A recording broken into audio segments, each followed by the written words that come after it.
Every day, I meet with business owners to discuss what their business is worth and whether now is the time in their life to take their business to market and sell it. About half the time, the timing and the valuation is right and we take the business to market to find a buyer. But the other half of the time, it's usually an issue of valuation, meaning the valuation isn't high enough for the sellers to justify exiting right now. Watch this video to learn how you can nearly double the valuation of your business. It's actually not complicated and can be done fairly easily if you know what to do and what metrics to track. Hi, my name's Trent Lee. I've sold over 600 businesses, and in the last 5 years, I've been named the #1 business broker in the country for 5 years in a row for the most transactions closed. I make these videos so that you'll know what to do to be ready to value and sell your business, and one day think about calling me to help you sell it. This video is going to rely heavily on some math, so bear with me, but if you can get through this, you'll know exactly what to do, what to measure, and how to nearly double the valuation of your business. The first step is to see what your business is worth. Let's say your business, on average, has an SDE or seller's discretionary earnings of $225,000 per year, and the market multiple in your industry is 3. This means that the fair market value or the going concern of your business is $225,000 times the market multiple of 3, or $675,000. The next step is to see what your sales goal is. For the sake of easy math, let's assume that you want to sell the business for $1 million.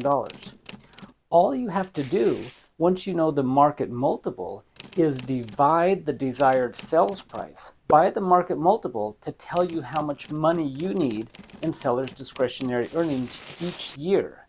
So if you want to exit for $1 million, you need to have a 3-year weighted average of at least $330,000 per year to justify a $1 million asking price. So here's what I want you to do. Pick a desired valuation, then talk to a business broker who can help you determine what the fair market multiple is. So you now have a target goal of how much you need in seller's discretionary earnings to justify your valuation or your goal price. Next, you need to know and track 8 key metrics. Number 1, average number of new leads, and this is on an annual basis. Number 2, average closing ratio.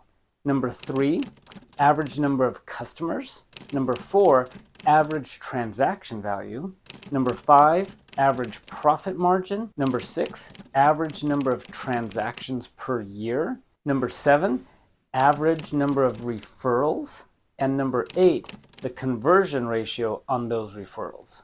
Once you know these 8 metrics, you can establish the value for each of these, and you can begin tracking what you need to focus on to nearly double the valuation of your company. Let me walk you through an example to see how the math works. And by the way, this is a real life example. This is of a custom framing business that I worked with years ago that weren't ready to sell. When I first met them, and we realized that their current value was not in line with their expected value or their goal value, we had to back into these numbers and allow them a couple of years to implement the changes that we talked about so that we could then justify a higher valuation.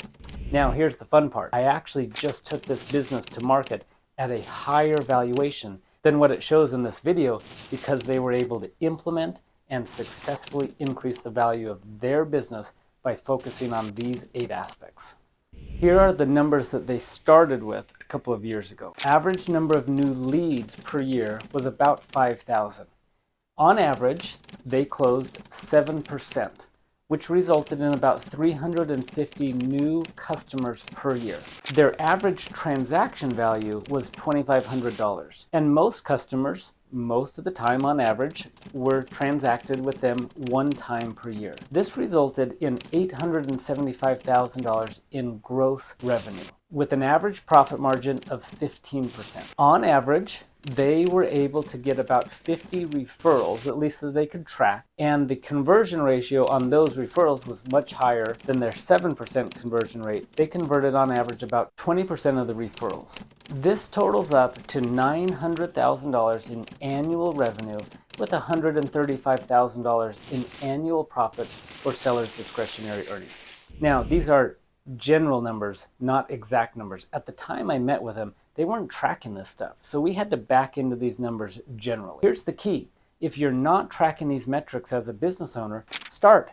You can't implement this and measure the increase if you don't know and track this information to begin with. You should know these numbers for your business. Don't get so caught up in the day-to-day operations, the whirlwind of day-to-day working, that you're working in your business that you can't spend time working on your business. The return on time and investment working on your business is 10x the return you'll get working in your business. As a business owner, it's your responsibility to balance the two of those. Now, here's the easy part. Once you know the 8 areas to track, all you have to do is increase each area by 10%. So instead, where they had 5,000 leads coming in, you increase that by 10%, they now had 5,500 leads. Instead of a 7% closing rate, they were now closing 7.7. Not that much of an increase. The average number of customers, instead of 350, was now 424, with the average transaction value going from 2,500 increasing by 10%, which is now 2,750. By increasing the average transactions per year from 1 to 1.1, this resulted in, instead of $875,000 in gross revenue, $1.2 million in revenue. With the profit margin, where it was 15%, if they increase that by 10%, at now a profit margin of 16.5%. The average number of referrals went from 50 to just 55, with the conversion rate before it was 20%, increasing by 10%, is now simply 22%. This totals up to just over $1.3 million in annual revenue, with $217,000 in annual profit. That's a 61% increase in their overall net profit of the business by increasing each one of these areas by 10%. Now, what does this do for the valuation? Previously, when I valued the business at $135,000 times the market multiple of 3, it put their valuation at $405,000. But now, with a higher seller's discretionary earning of $217,000, we can justify a slightly higher market multiple, and the valuation of the business jumped up to $717,000. So if you're thinking about selling your business, find out what your business is worth today, then calculate what your average seller's discretionary earnings needs to be once you pick your ideal valuation for an exit